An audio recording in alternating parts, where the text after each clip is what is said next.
Today's sponsor is Audible. Please visit audiblepodcast.com/baldmove for a free audiobook download. Now, people, listen up. We need to clear this here yard. I do not want any walker rot in my vegetables. That would not be prudent. Rick, can I have a word? Speak your mind, T-Dog. Rick, you know I haven't always seen eye to eye with you, but I've kept silent all this time. All through a long, unreasonably cold Georgia winter. But I can't keep quiet on this one. I just don't feel right about the way we're treating these prisoners, man. The way we're keeping them and that... Hey, look out! Oh, my God! Oh, my God! Oh, my God! The logical amount of walkers just got T-Dog. Daryl, quick! We have to find Lori and Carl. Lori! Carl! Lori! Rick! Oh, Lori, oh no, Lori, my sweet, skinny little straw-haired shrew, what has happened to you? Rick, Maggie had to cut the baby out of me. I don't have long, but I got some important things to tell Oh, God, Lori, yes, anything. you. Rick, I don't ever want you to remarry. Okay, I guess I can. And no sex either. Oh, no, I just don't know about that. Oh, my savagely torn uterus. Oh, God, you're right, I'm sorry. No sex forever. Oh, God, Lori. No, God, no. Wait. What is that? How can this be happening? Jim and Aaron are playing games.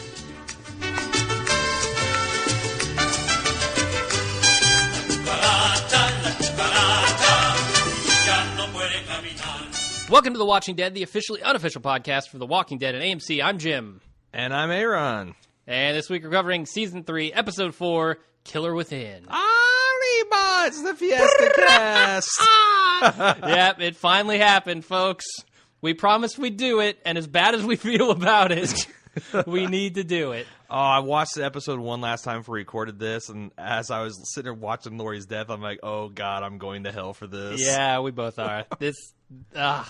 I feel bad about it, but what can you do? We promised the listeners. I was talking to people on Facebook because they're asking me are going to do it, and I got a surprising amount of feedback from people saying, I'm glad Lori's dead, but I feel really bad about the way she went. And I'm like, that's Glenn Mazzara. He gives us the fiesta, and he pisses in a margarita while he's doing it. I hope not. I'm drinking margaritas I am. now. I've got my margarita on the rocks right here. Yeah, tasty stuff. No salt. I asked for no salt. All right. Well, maybe we should get right into the episode here. No. I've got news.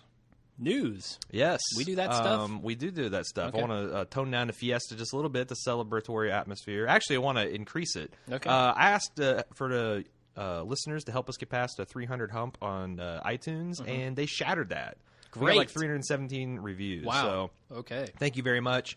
This episode set feedback and Facebook records for us. It's amazing. We're getting more email than we've ever got for a season finale for this one episode. You want to know why? Because it's because the season is good. And everyone wanted to weigh in on Lori. And unfortunately, when 40 people weigh in and say a variation of Ding Dong, the witch is dead, not a lot of that's going to make it to the air. I'm sorry, folks, but that's the way the cookie crumbles. I can't read them all. Yeah. Also want to mention, I guess Facebook's doing something weird now with fan pages where only like 10% of a random 10% of our audience sees our updates now.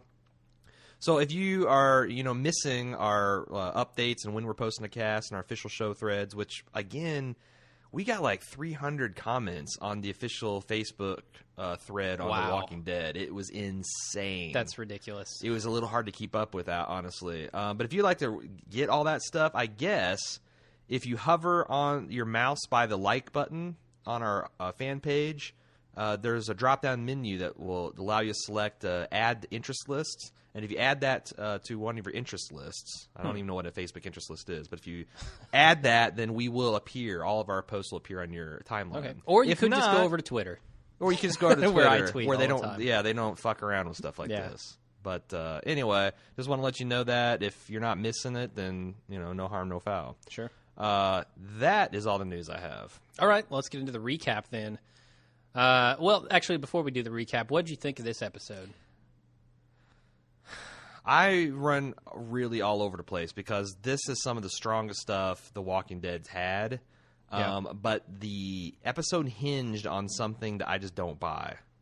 Andrew getting loose and infiltrating his prison, and the number of zombies that he brings with him really strained my suspension of disbelief. And the thing is once the dramatic moments start happening, you kind of forget all that. Yeah, yeah. And that's The Walking Dead in a nutshell. They have really good set pieces. The way they get to and from them is a little bit shaky. Okay. Yeah, I didn't have as big of a problem with Andrew coming back as you did. Why? But why? Because we never saw him die. No, we just saw him surrounded by and we saw his walker fighting prowess, which is nothing. Sure, and we heard him screaming bloody fucking murder. Like, he sounded like a man being killed. I agree with you there, but we never saw him die, so it's plausible he came back. I'm giving him the benefit of the doubt because that was really the only problem in an otherwise awesome episode. And but to that end, I just have a hard time rating it because there's some parts that are like a 10 of 10. And there's some parts that... And the other thing is, a lot of people, and we'll get to this later on, but where do you come down on Andrew Lincoln's performance?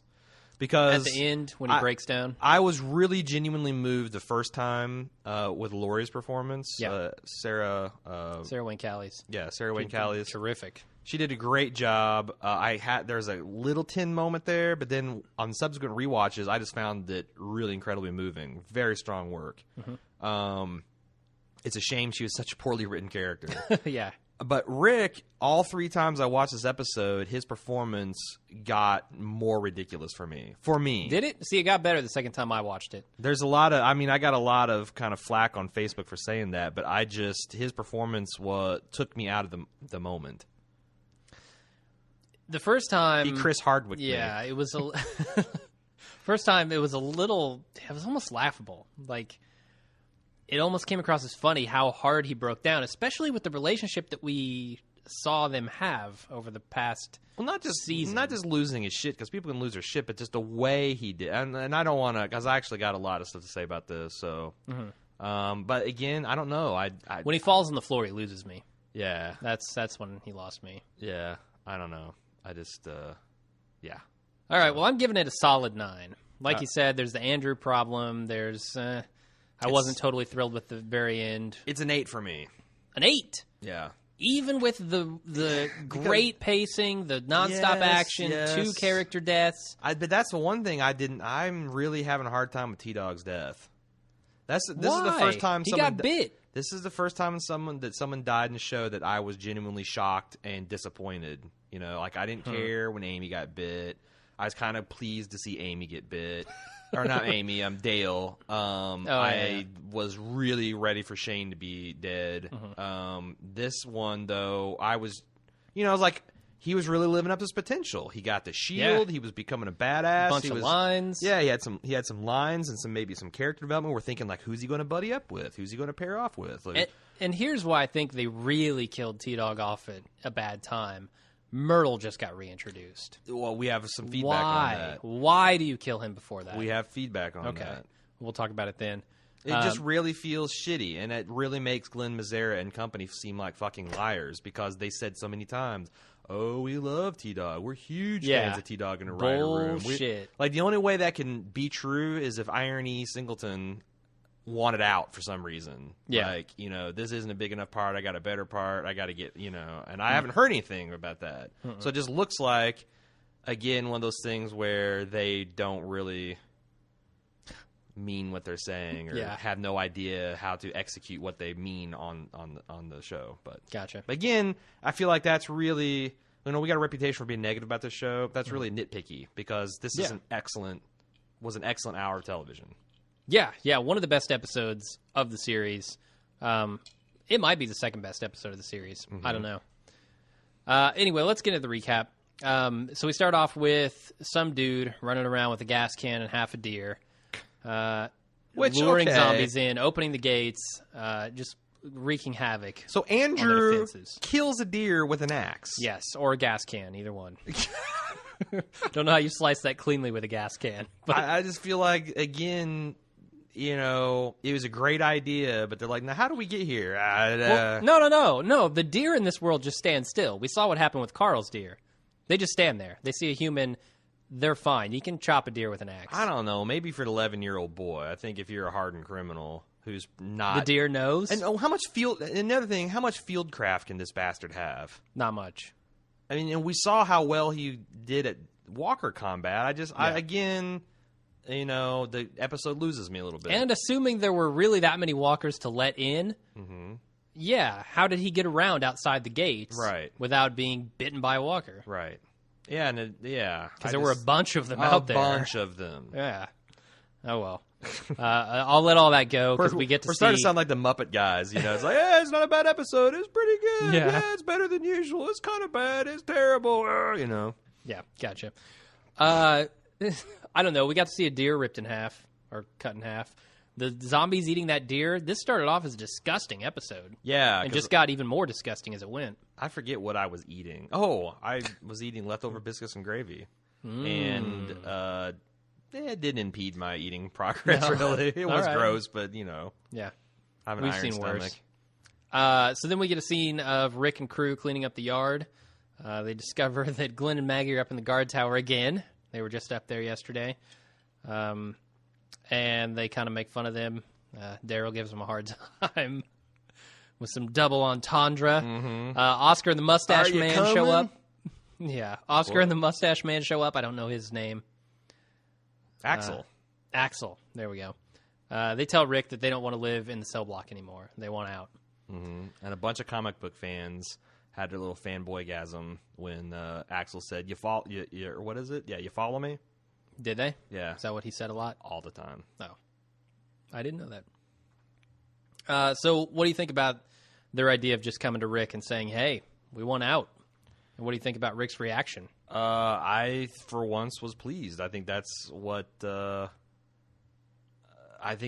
you want your leader to say. And I really liked Daryl, where he's like, logically saying, realistically, I could be in this cell with these guys instead of out here with you. And T-Dog's like, oh, so you're backing me? He's like, hell no. Yeah, he makes his point for him. Right. And says, hell no, I'm not. Yeah, it's like, because why in this world would you take a sliver of a chance on that not being true? Yeah, good point. So he's like, he's playing devil's advocate and then be like, are you stupid? Yeah. No, you can't do that. Yeah.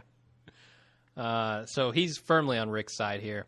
Also, I want to say in the opening, I really liked a touch where they focus on the do not pick up hitchhikers, do not speak to any, like this. Do they? Yeah, those signs you see in every prison, where it's like, don't pick up hitchhikers in this area. This may shock you, but I've never been to prison. I know you haven't been, but have you ever been like to Plainfield around the federal prison there? They have all these signs around the prison basically saying, hey, don't pick up hitchhikers in this area. They could be escaped convicts. And yeah, don't talk that makes to them sense. And, that kind of stuff. And I thought that was thematic. That, showing the distrust that they're treating them that way. Or we're not going to cut them any slack. We're not going to let them even, entertain notions of getting into our heart. Yeah. To pull the heartstrings. Yep. Andrew loves hearts. So do zombies. Venison heart. So, yeah, T-Dog wants him to stay. Rick makes the call and says he can't. Then we go over to Woodbury, where Michonne's investigating the vehicles they brought back with him. Woodbury CSI. She doesn't like what she sees. Definitely not. She sees a lot of blood, a lot of bullet holes, and a little too much Liam Neeson. Yep. He's got answers for everything, though. He does. And this is why he's such a good liar. Right. Because he's not surprised at anything she says. He doesn't show that, oh, you got me. Right. He plays along with it. Yeah. He's like, oh, well, yeah, I had Merle put a bullet in the pilot's head. Right. Like, yeah, this stuff happened, but there's a reasonable explanation. Right. And, bandits must have jumped him. It's rough out there. You know that better. I mean, he just plays, but she has none of it. No, not at all. She's giving them the stink eye, as she gives everyone the stink eye, except Andrea. And I like also how... She gives Andrea plenty of stink eye, too, honestly. This episode, yeah, definitely. I liked how he was not willing to take the blame himself for killing that pilot. He said that he had Merle put a bullet in his head. You think that's significant?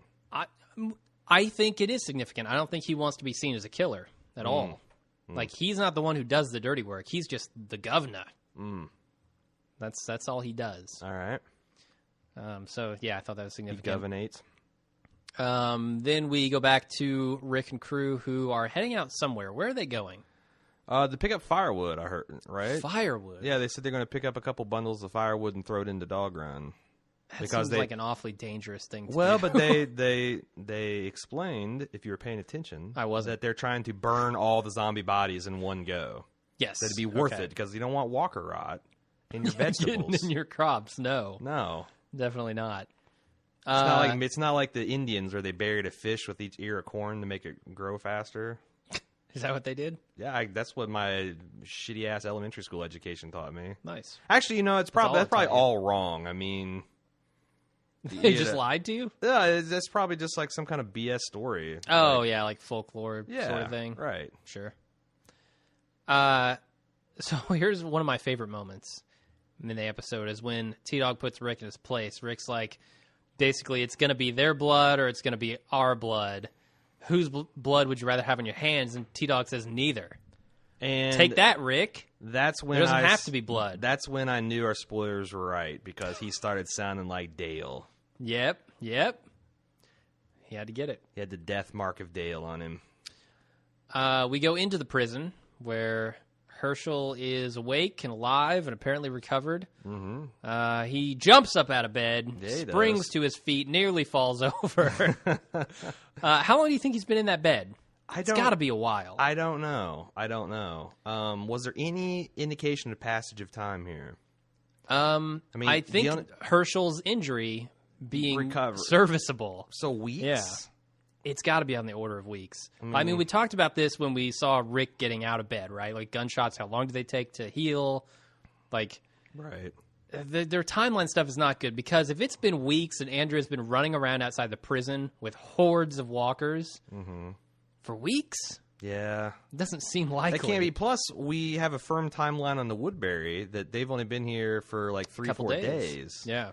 So are we supposed to believe that Herschel is up and about and exerting himself after a couple of days? Maybe. Is that really, that part, he's a beast. Out of all the things in the show, that doesn't really bother me, because it's like, whatever, dramatic license. I don't really want to watch Herschel lay looking at the bottom of a mattress for 6 weeks or 8 weeks or however long it would take. I'd rather him just get up and about and say, he's a tough old son of a bitch. And yes, he is. Yeah, he is. He can shoot, he's got the infinite ammo unlocked sheet for his shotgun. Maybe he's got the... infinite ammo crutch, too. Maybe he's got the med kit. He just like touches it and restores himself to 100% health. I really hope we see him build a device that's a gun in his crutch. That would be freaking awesome. Somebody on Facebook sent us a Photoshop of, I think, just that. Oh, really? They took Herschel's head and put it on top of that character from... is that Death Proof? No, it's the other one. Yeah. The Robert Rodriguez one. Yeah, I can't remember what it is. Planet Zombiescape. Yeah, Torment, something like that. Sexy Girl times 2. So Beth and Carl here are really into each other. Yeah. He gives a little smile, and she smiles back real big. Yeah, I'll just say what I said on Facebook. If you want to make time with Beth, you're going to have to lose the hat, Carl. It's Beta Hat. It's Beta Hat number 1, but number 2, I just don't think 17-year-old girls go for the cowboy hat. It's not like she's got many options. I mean, it's Carl or it's Glenn, and Glenn's kind of already taken. Let me explain something to you, Jim. Women always have the option to not have sex with men. Oh, sure. And they frequently take that option. So even in the zombie apocalypse, you have to have some measure of game and, physical presence. I'm just saying. Maybe I'm not. Maybe I'm not. Maybe I think it lowers it below cowboy hat level, though. Really? I think you can pull. That's not a deal breaker. No, okay. No longer. All right. The animal print, the Geranimal shirt with the cowboy hat's not a deal breaker. If a necklace of ears isn't a deal breaker. To be fair, that is a zombie apocalypse hot Carol that's fallen for that one. Yes. And that is Daryl. I really liked the way that Herschel played the one leg thing. It felt like he was unstable, honestly. Yeah. Like watching that guy, he was kind of wobbling around. And I'm so glad I didn't kill off Herschel. Yeah. He's a great character. So we go over to Michonne and Andrea again, who are basically planning their route out of Woodbury. Now, as a zombie apocalypse aficionado, were you just like spooging all over this conversation about heading to the coast and finding a boat hell yeah. and going to the island? I mean, that's like you're just like yes. She's like, we need to find a boat. An ideal place would be an island. She's reading out of Max Brooks' survival guide. Definitely, I was loving that. So she's saying that the coast is safe. Would you say the coast was clear? Oh, God. I would not say that. You would not? No, okay. I wouldn't venture that. Fair enough. Yeah, so Andrea, we get here, doesn't want to leave. It seems like that is the case. We go back over to the prison. A lot of jumping around this episode. Yeah. Which we hadn't seen previously. So how do you think they handled that? I felt like it broke up an episode that had a shit load of action. I thought it was and skillfully it needed done. it. I thought it was skillfully done. Yeah, definitely. We go back over to the prison, and Glenn is giving food to Oscar and Axel. Then he, Rick, and Daryl start clearing walkers from the surrounding So I guess area. they're going to... I had a question about why he's like, we'll cut you loose when we get back. And I'm like, why are you waiting to let them go? But I guess if your theory is these guys are dangerous and you're going to go outside the fence, you would do all your work outside the fence, come back in, close the fence, and then kick them out. Yeah, you don't want anybody playing games. You don't want... Yeah. You don't want anybody playing games. Not at all. Not at all. So smart thinking there. I couldn't help but think it's dumb to go outside the fence when you got But what are you going to perfectly burn? good prison. What are you going to burn the zombies with? I'd lock him in an area of the prison. Lock him in that freezer. What do you need that freezer for? That's true. It's just a shit freezer at this point. Toss him in there. It's never getting good. There's I don't a know. lot of They're- bodies, though. Did you see how many piles of zombie Yeah. bodies? Plus, how many more got in this time? Oh, Lord. They're going to need a whole new batch of firewood. Yeah. It's going to happen all over again. Yep. Herschel, Beth, Lori, and Andrea get ambushed by walkers on their stroll because Herschel wants to go for a stroll. And they get chased around the prison, and T-Dog gets bit while trying to shut the gate. This is the moment where, I don't know, Rick and Lori's relationship seems to dramatically turn from the end of last episode. Am I Yeah. wrong? Well, I like mean- the googly eyes through the fence? Yeah, no, I think they were... It's just like Herschel said, like, you know, we could build a real life for ourselves here. And I think part of Rick and Lori's problem is obviously Lori and how that went down last year. And apparently she wasn't much better in the off season because now even Carl hates her, although again we didn't see any evidence of that. Yeah. But now it's Well, he like did shoot her in I the think head. but a lot of it is just Rick got hard. And it's hard to turn that, you know, on and off. Oh, yeah, sure. You know, it's even And when the group survival counts on it. yeah. Yeah. So I think Rick being able to relax would make him perhaps more emotionally available to Lori. Yeah. I That's get my that. theory. That makes a lot of sense. But That's the hell with that. Yeah, to hell with that. T-Dog gets bit. Damn it. I really wanted to see some good characterization for T-Dog. So we did this in the spoilers. We basically accurately predicted, thanks to Jesse B, everything that happened in this Entire episode. And I was thinking, because I kind of wanted the spoilers to be wrong as far as T-Dog, and I was like, I didn't think that the show had the balls to kill off two characters in one non-finale episode. I mean, I thought sure Lori's death was going to be... I knew it was going to happen, but I thought it was going to be this mini-season finale or the season 3 finale in the spring. I never would have called this, ever. Yeah, we're only halfway through this half of the season. We're a quarter of the way through the season. So how the hell do you ramp up from here? I don't know. That's... I mean, I got some... I've reread through like issue 60 in the last 2 or 3 weeks, and I've got some fresh ideas on how they can do that. But okay, it's this show got really ballsy in the off season. I can't imagine that this is the same show that stretched out that stupid farm plot for 13 episodes, and now they are just ramrodding through this material. they are. I can't believe how fast the season's moving. Which is great. I mean, it's entertaining as hell if they can keep it up. Yeah, so far this season is redeeming the show. I mean, it was never terrible, but some of it was bad, especially in season 2. And I don't know, like there has been nothing bad in this season. If season 3 had been along the lines of the first part of season 2, I don't know that we'd stick with it in another season. You know what I mean? Oh, yeah. I feel you. Like, everyone says, like, why don't you stop doing the cast? I'd be like, well, maybe I will.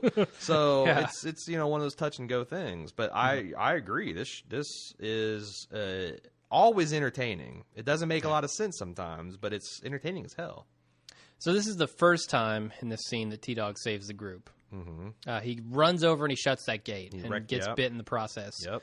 So they shouldn't have given up those. They shouldn't have given up on those carabinders. Oh, the chains. carabiners. They should have kept a hold of a few of those. Yeah, that would have helped T-Dog immensely. He wouldn't have been fumbling that lock. Not at all. What do you think about Glenn cutting a zombie's head in half like a cantaloupe? Well, like not a decapitation. No. It's the other way. Like midway through his head. Yeah. He bisected the dude's cranium. It was crazy. And obviously, I mean, I'd go ahead and award it right now. Zombie Kill of the Week. Oh, the effects awesome. work these guys are doing. Can you imagine that in high def? God, I wish we got this in high def. No, unfortunately not. Ugh. I can't even imagine it. We go back over to Andrea. She's talking to Merle, awfully casual-like. Awfully flirty with him. Yeah, she's... Merle's oddly charming. I don't like this. I don't like their casual demeanor towards each other. You know, I just wonder, though, if it's one of those things where if you've gone all winter long with this half-crazy Michonne with the two shambling zombies, that even Merle, like a friend, like, you know, it's like, I don't know. It's kind of nice. It's a nostalgic kind of thing. Yeah. And he's being nice. He's not being an asshole. And you're in a safe place. I'm not saying she's going to, like, make out with him or anything, but I think she's kind of enjoying the fact that they're both able to look back, and he's not saying, hey, I wasn't an asshole. He's like, you know, kind of admitting by Merle terms that maybe he was a little too strong. Yeah. And the other thing about Merle is, what was he hopped up on? He had a backpack full of fucking full-bore Schedule 1 drugs, man. And he was able to chop his own hand off. Yeah. So he was on some, and it's arguable that maybe just sobering himself out would moderate him quite a bit. Yeah, and I wonder if that's not part of the bad shape that he was in when they found him. Not only was he bleeding out, but he was on withdrawal. Yeah. Could be real bad shape. But this is a scene where she basically gives him directions to the farmhouse to go find Daryl. Right. Gives him hope.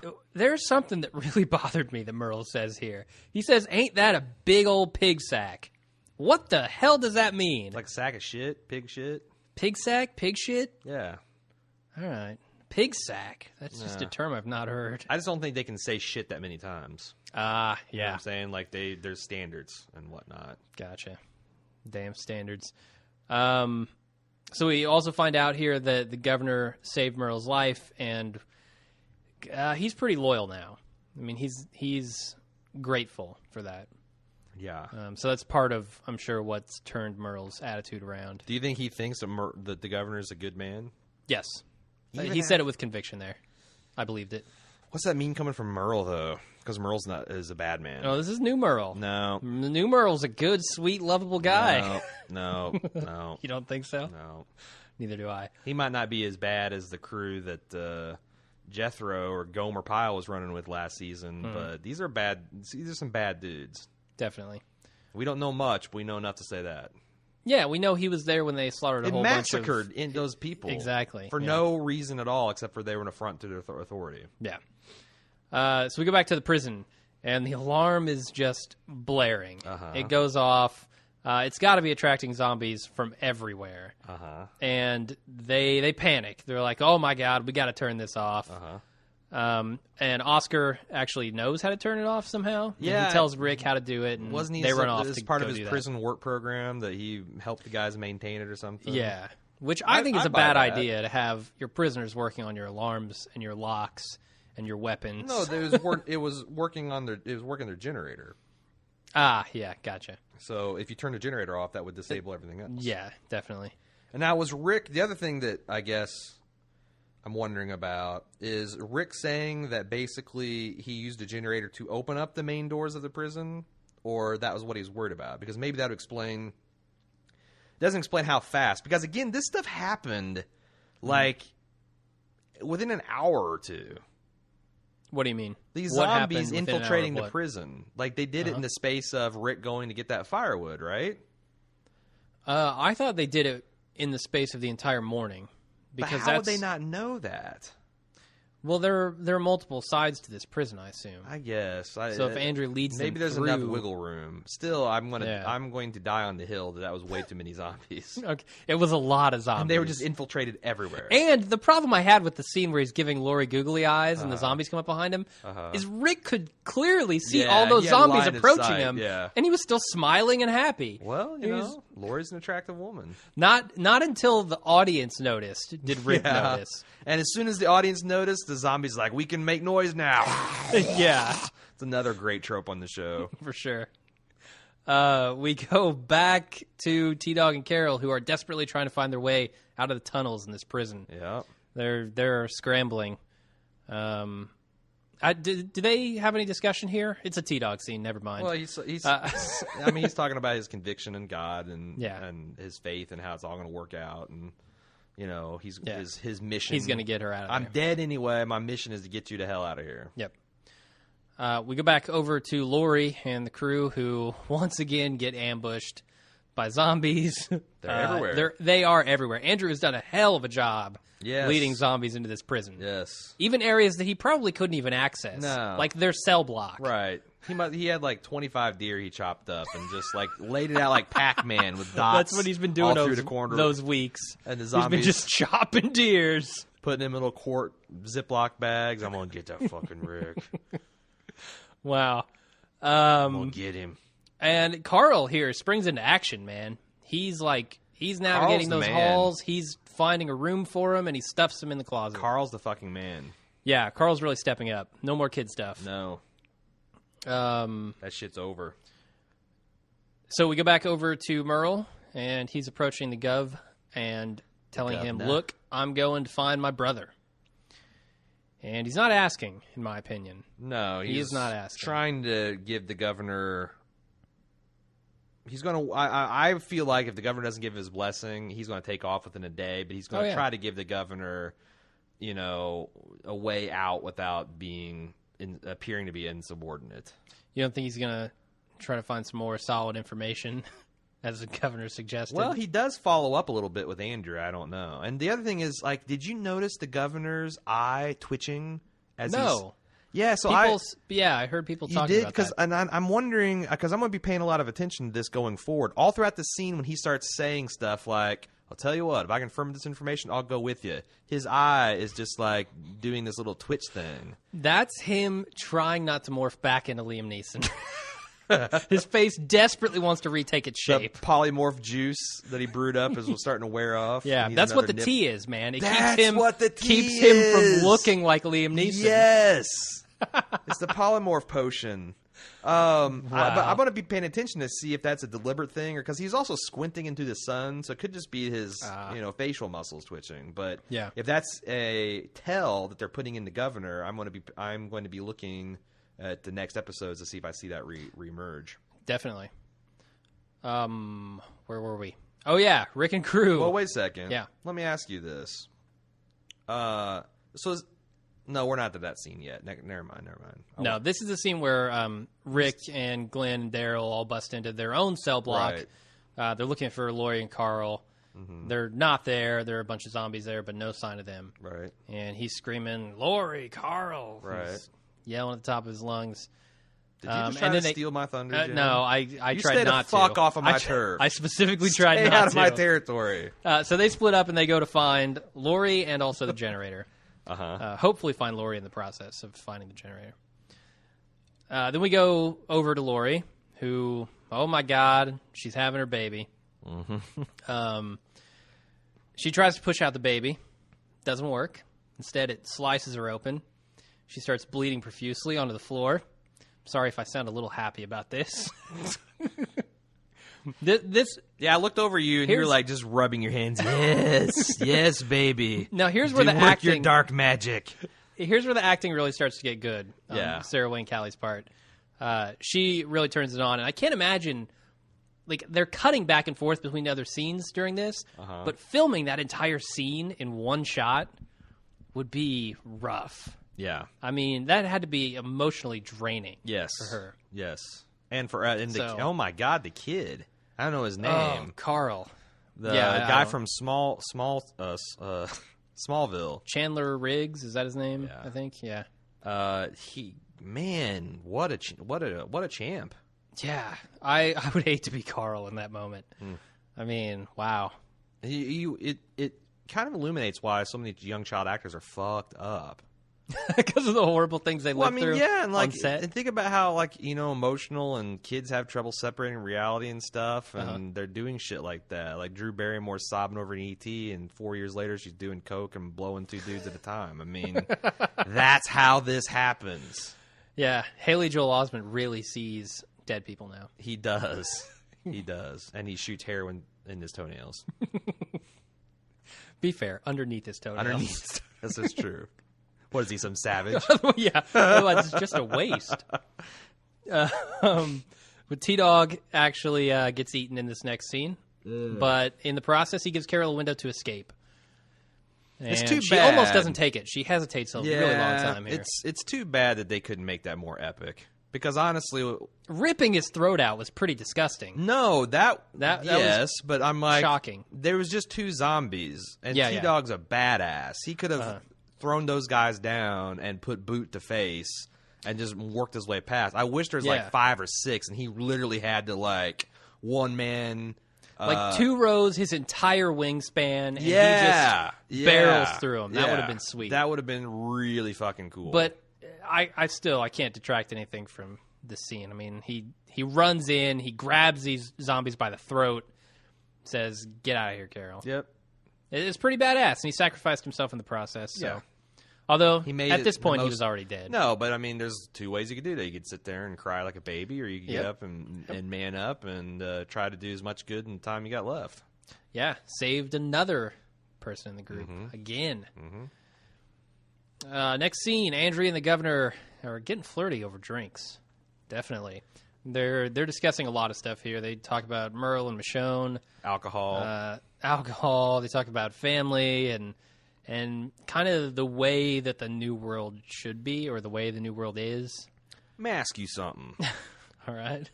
When the governor said, talking about the world has changed, and he goes, the landscape, the scenery, but the way we think, Anakin.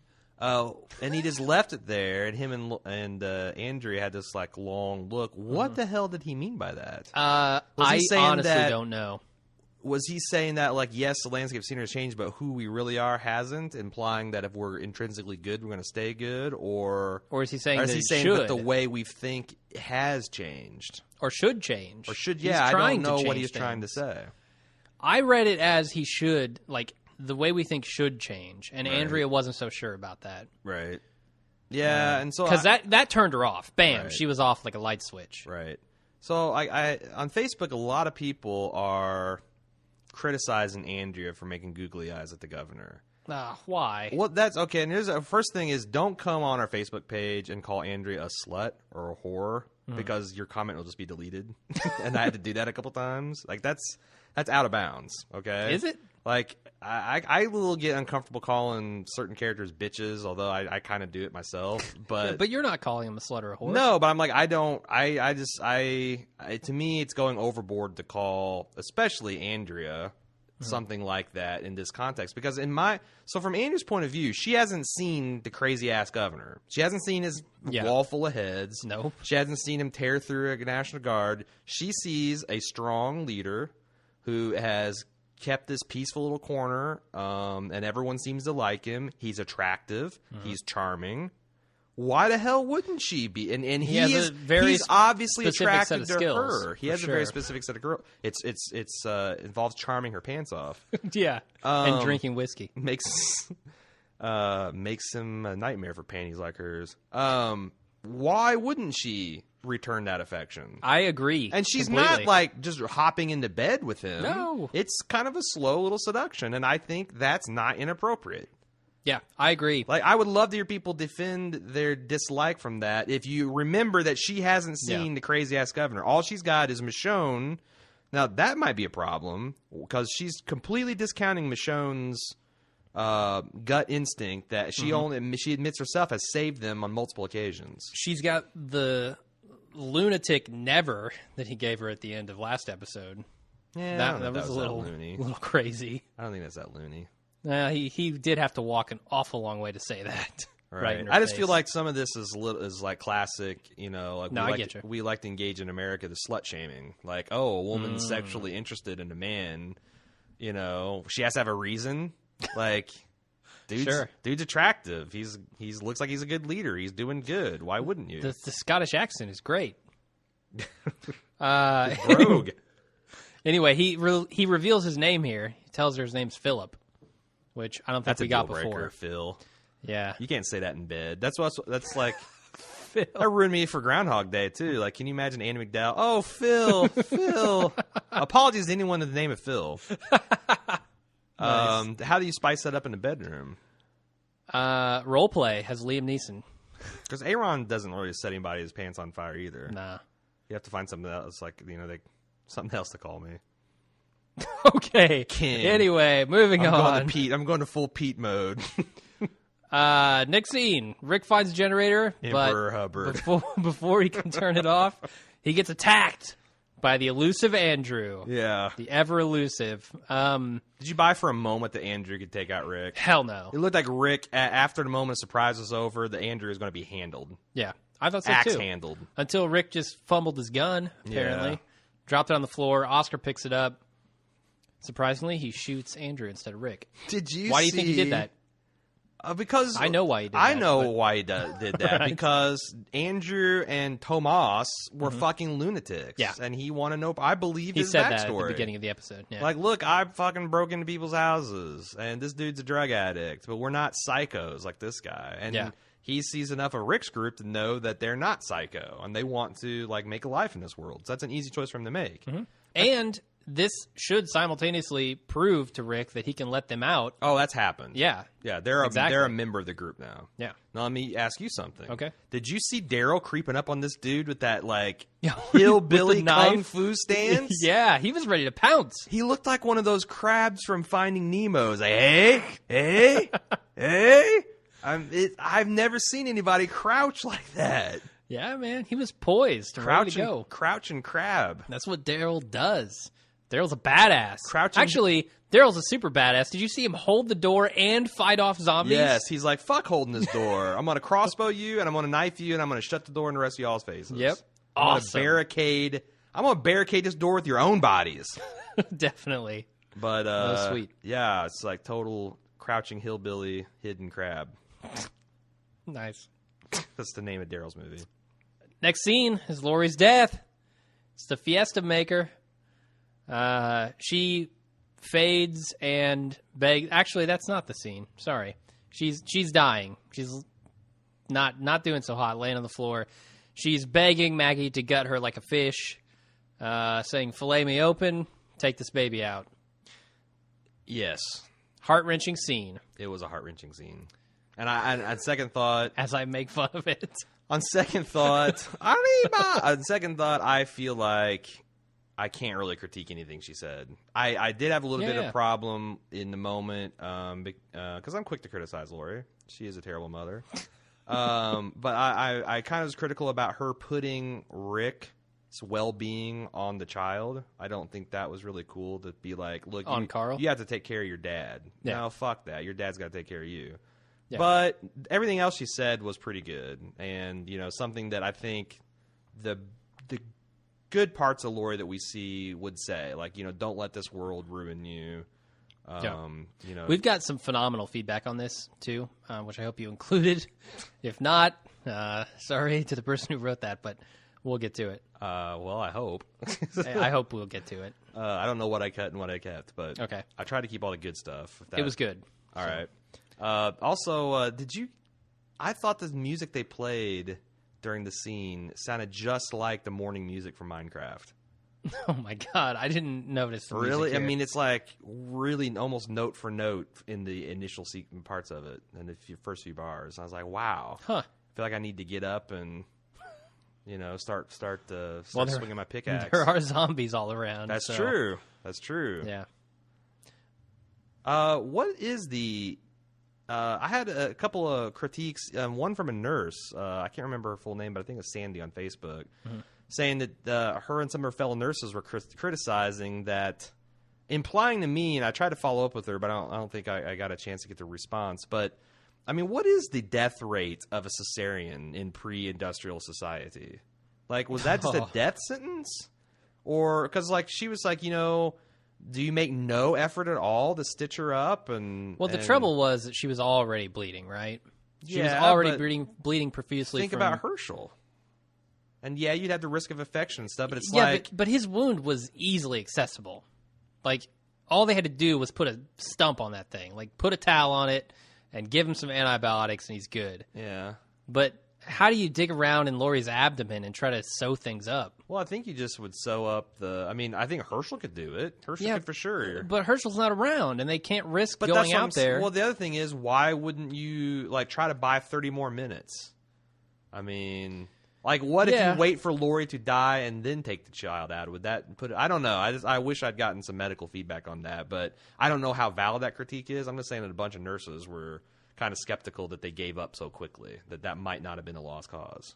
Possibly. I have no knowledge about that. It seems like a cesarean in those conditions would be an almost sure death sentence from the infection alone. My God. I mean, we kind of skipped the scene here where Andrea is trying to convince Michonne to stay another day, but it's really short. She's not convinced. She's just saying how it is. And Michonne's going along with it.